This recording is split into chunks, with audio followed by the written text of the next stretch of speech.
جبکہ وفاقی وزیر اطلاعات کہہ رہے ہیں کہ بشرا بی بی اور بانی پی ٹی آئی توشہ خانہ کے نام پر کاروبار کر رہے تھے۔ توشہ خانہ کے تحائف کی قدر سے ایک دم قیمت ادا کی، ملک کو کروڑوں روپے کا نقصان پہنچایا۔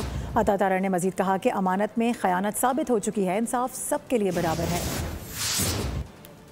بشرا اور عمران احمد نیازی صاحب نے ایک پورا کاروبار بنایا ہوا تھا اپنے گھر میں۔ توشہ خانہ 1 کے جو تحائف تھے ان کو انڈر ویلیو کر کے اور یہ ریٹین کر لیے گئے۔ ان کو انڈر ویلیو کرنا یہ فراڈ کا جرم ہے۔ سرکار کو جو پیسے جانے تھے ان تحائف کو ریٹین کرنے کے، وہ ان کی اصل ویلیو سے بہت کم پیسے دیے گئے۔ ایک مائنڈ سیٹ تھا کہ کچھ تحائف بیچ دو، اس سے منافع کما لو، پیسے اپنے پاس رکھ لو۔ کروڑوں روپے کا نقصان ہوا نیشنل ایکسچیکر کو۔ یہ بیسیکلی لالچ تھی۔ باقاعدہ طور پہ وہ وزیر اعظم جو صبح 11 بجے دفتر آ کے 5 بجے گھر چلا جاتا تھا، تو یہ شام کو یہی سارے کاروبار ہوتے تھے کہ کس کو زمینیں الاٹ کرنی ہے، القادر کا ٹرسٹ کس طرح بنانا ہے، 5 کیرٹ کی انگوٹھیاں کیسے لینی ہے۔ Criminal breach of trust by public servant یہ اسٹیبلش ہوا کہ آپ نے امانت میں خیانت کی، آپ پر جو اعتماد کیا گیا تھا وہ آپ نے اس اعتماد کو ٹھیس پہنچائی۔ بالکل کلیئر ہے جن سیکشنز کے تحت یہ سزا دی گئی ہے۔ تو دیکھیے انصاف سب کے لیے برابر ہے۔